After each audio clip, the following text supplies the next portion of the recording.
गांव की उस छोटी सी पगडंडी पर रोज़ शाम को एक लड़की बैठा करती थी।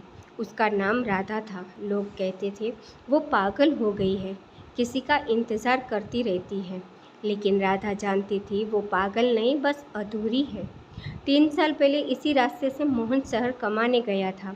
जाते समय उसने राधा से कहा था, मैं जल्दी लौटूंगा, तुम्हारे लिए सपनों का घर बनाऊंगा। राधा ने हंसते हुए उसका हाथ थामा था। बस जल्दी आ जाना, मुझे तुम्हारे बिना डर लगता है। शुरुआत में चिट्ठियाँ आती रही। हर चिट्ठी में प्यार, उम्मीद और लौटने का वादा होता था। राधा हर शब्द को दिल से लगा कर रखती थी। लेकिन धीरे धीरे चिट्ठियाँ कम हो गई और एक दिन पूरी तरह बंद हो गई। गांव वालों ने समझाया वो नहीं आएगा, शहर ने उसे बदल दिया होगा। लेकिन राधा का दिल नहीं माना। उसने इंतज़ार को ही अपनी ज़िंदगी बना लिया। हर सुबह वो वही नीली साड़ी पहनती जो मोहन को पसंद थी।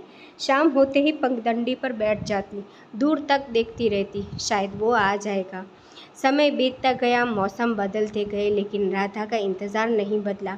एक दिन गांव में खबर आई, शहर में एक बड़ा हादसा हुआ था। कई लोग मारे गए, उनमें एक नाम मोहन का भी था। गांव वाले डरते डरते राधा के पास पहुँचे। किसी की हिम्मत नहीं हो रही थी कि उसे बताने की। आखिरकार उसके पिता ने कांपती आवाज़ में कहा, बेटी, मोहन अब नहीं रहा। राधा कुछ पल चुप रही। उसकी आंखों में कोई आंसू नहीं थे, बस एक अजीब सी शांति थी। उसने धीरे से कहा, नहीं, वो आएगा, उसने वादा किया है। उस दिन के बाद राधा ने रोना भी छोड़ दिया, जैसे उसके अंदर की सारी भावनाएं कहीं खो गई हो। अब भी हर शाम वो उसी पगडंडी पर बैठती है। लोग कहते हैं वो सच को नहीं मानती, लेकिन शायद सच ये है कि राधा ने उम्मीद को मरने नहीं दिया।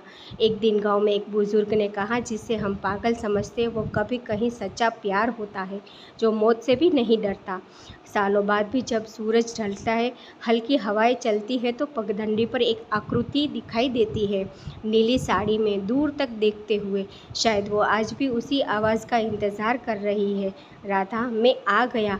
लेकिन उस रास्ते पर अब कोई नहीं आता, सिर्फ इंतज़ार और एक अधूरी मोहब्बत को खामोशी रह जाती है। दोस्तों, कहानी कैसी लगी कमेंट करके ज़रूर बताएं और चैनल को लाइक सब्सक्राइब करना ना भूलें। Thank you for watching.